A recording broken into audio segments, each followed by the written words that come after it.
Okay, so my problem that I had to do was in section 1.2 and it was number 46.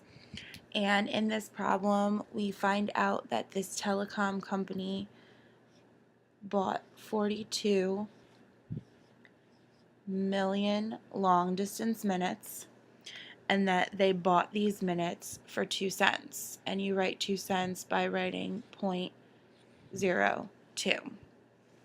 In order to find out how much money they spent altogether, which is what the question wants to know, we need to multiply the 42 million by the 0.02. To make it a little bit simpler, one thing that we can do is we can move the decimal places over. Because we're multiplying with a decimal over here, it can make things a little bit more tricky. So one way to make this number smaller and to get rid of the decimal is to move the decimal place over.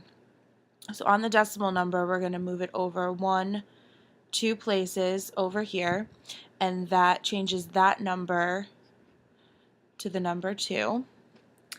And on here, we're going to move it in the opposite direction, so the decimal point over here is imaginary, and we're going to move it over 2 places, and that's going to change this number as well, and it's going to change it to 420,000.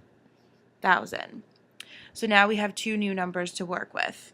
And in order to write this out so that it's even easier, we can box these 4 zeros and save them for later, because we know that anything that you multiply times 0 is going to end up being 0, so all we're going to need to do is add those back on at the end. So if you take this number that you're left with right here, which is the 42, and multiply it by this new number that you have over here, which is 2,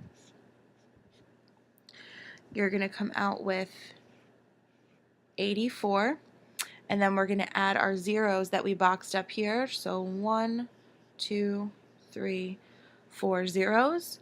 We're going to add our comma in where it's supposed to go and our $sign so that our answer is right, and we find out that the total amount that they spent was $840,000.